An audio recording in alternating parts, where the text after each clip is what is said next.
Hello everyone, Ron here from L.T.L. Tutoring Central, and this week I'm talking about stop worrying, start learning.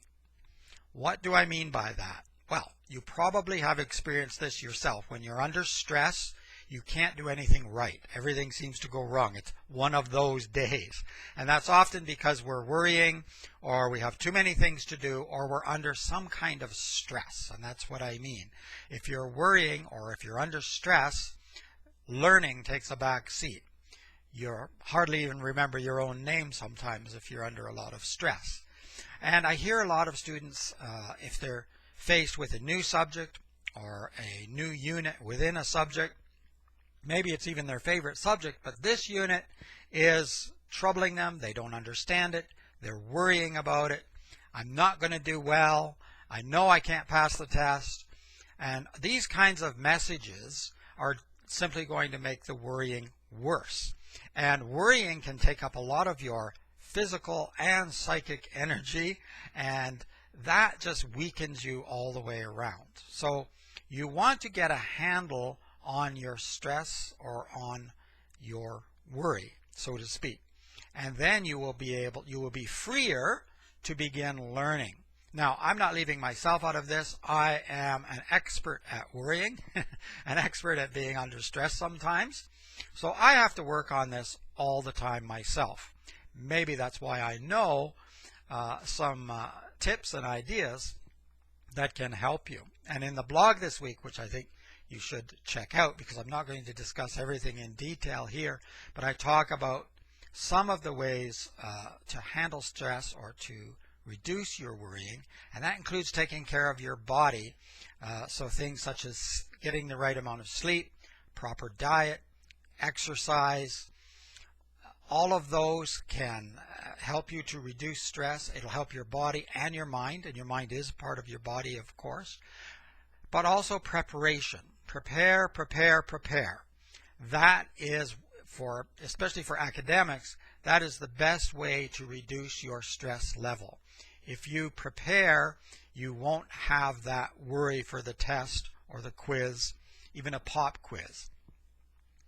Then if you find yourself under a great deal of stress, even if you followed some of the tips and guidelines, you still feel kind of stressed out, you can use deep breathing to calm yourself, to relax. And I've talked about this before. When we're nervous, we sort of automatically start breathing from our lungs and breathing faster, and our heart pounds faster.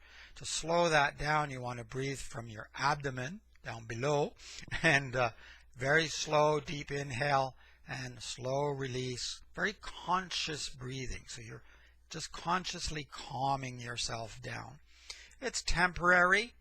It doesn't work all the time, but it usually will bring you back to a place where you can start learning or start that test. Now, as I started off discussing, if you're really worried about a particular subject or topic that you don't really understand, you're reading the text, it's not making any sense to you, you're practicing some math equations, it's like Cantonese to you, if you're not Cantonese. And it's just very, very difficult. Keep going. That's the main point, and I know it sounds too simplistic, but you have to keep going. Now, you may need to keep going back and reviewing and rereading, and that's fine. Get the main ideas, get the thrust of what's going on. It might be very limited at the beginning. You might understand very little at the start. But when you go back and reread and look into the details a little bit more, maybe watch some videos as well and look for other material, but you will find, now I'm getting, okay, I sort of understand this piece. Oh, that piece is starting to make sense. Now I'm beginning to see how these connect. And you will begin to learn the material, and then you'll be able to retain it if you're not stressing constantly. But if you're telling yourself the message of stress, stress, stress, your brain practically shuts down on you, and you really won't remember the information. You may memorize a little bit, but it will quickly disappear.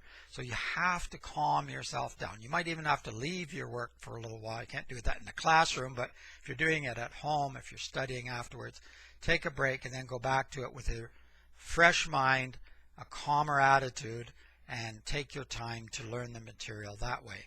So get a handle on your worrying and your stress. Try to get a good night's sleep. It's very, very important.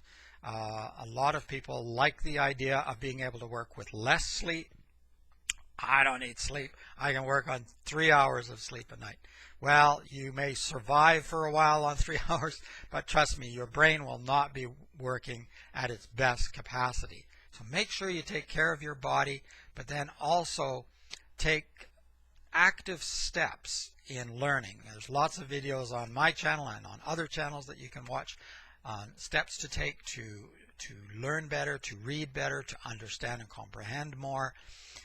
But be an active, engaged learner and prepare as much as you can. Start on the first day of class. I always say that. You start preparing for exams on the very first day.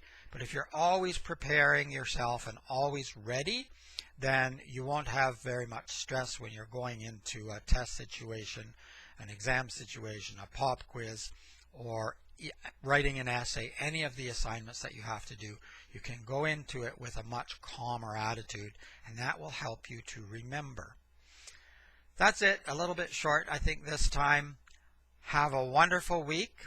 I will see you again, I hope. Don't forget to subscribe to the channel, like the video if you do, leave a comment, ask a question. Check below. I'll leave a link to my website and to the blog. Check out the blog. It goes into a little bit more detail about the diet and exercise and sleep and those kinds of things. In the meantime, have a wonderful week. Keep learning and keep having fun. It's Ron from L.T.L Tutoring Central. Bye for now.